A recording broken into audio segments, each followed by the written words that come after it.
Hi, this is Alex for ShinyShiny, and I'm doing my video in a slightly different setting this week because we're down at the O2 and any minute now we'll be allowed in there to get a sneak peek at some of the technology. While we're out here, we thought we'd do a quick roundup of Windows Mobile smartphones. Now, we had the BlackBerry roundup last week from Susie, so we're used to the idea of what a smartphone should have. You should be able to get emails, you should be able to use instant messenger, all those things that sort of match up your personal life and your business life.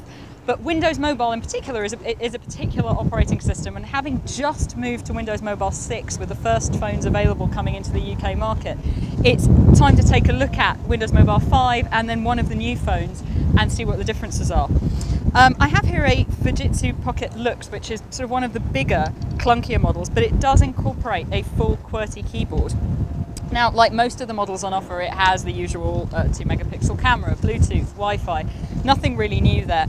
But so for the first three models that we're going to look at, it's more a question of how you want to navigate. So this offers you a scroll bar on the side, it offers you a touch screen, the various little movements on the keypad here, and a QWERTY keyboard, whereas the appropriate O2 XDA Argon is mainly touchscreen, although it does have some useful quick access buttons. It has an email, Internet Explorer, and sort of Windows Start key quick buttons to get you there quickly. But again, this is just a matter of navigation. It's a touchscreen. It's fairly slim, but it is big. So it's for those of you who don't mind carrying around basically your whole lives in a smartphone.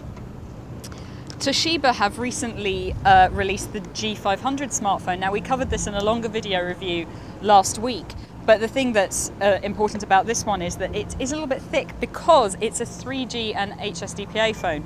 So it does claim to really marry the best of both worlds. It offers you your whole personal and business life in one little phone that, while it is a little bit on the chunky side, is definitely more portable than the likes of the Argon.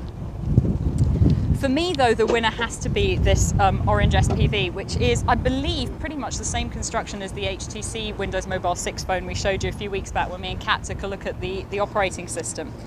What's special about Windows Mobile 6? What does it offer that Windows Mobile 5 doesn't? Well, there's increased support for example, Messenger. So you can now hover over your names and see who you're talking to, which you couldn't before. So you could actually conceivably have two people with the same username and be talking to the wrong person. There's more Windows Live search functions. You can search for the place you're going to and then text that information to a friend, look on maps, etc. There's more browsing support. So, for example, the 100 most popular accessed websites have been looked at by Microsoft, and they've made sure that those render correctly. So it's not about easier sites rendering correctly. They want to make sure that the ones that you are going to visit on a daily basis are the ones that are coming through loud and clear. What's nice about this particular phone is, of course, the fact that it has two keypads. I find texting on an alphanumeric much easier, so I'm glad that it's still got that. But it's quite nice to have the full QWERTY function for perhaps a longer email or something where you want to make absolutely sure that it looks good, it's spelled correctly. It depends who you're emailing, of course. And it's actually a very, very compact, very slim, very easy to use phone. I've been using it for the last week or so, and although Orange have told me I have to give it back, I'd really quite like to hang on to it. I'm sure they're not going to let me though. But I would definitely go for this one, not only because of the sort of ease of use, but because if Windows Mobile 6 is coming in, there seems very little point in going backwards.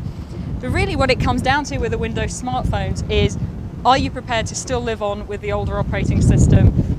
Do you want the new one? And if you're willing to go with the old one, do you want sort of big, accessible, easy to use, but perhaps rather chunky phones? Or do you want to go for some of the smaller, more portable items? It's really down to you.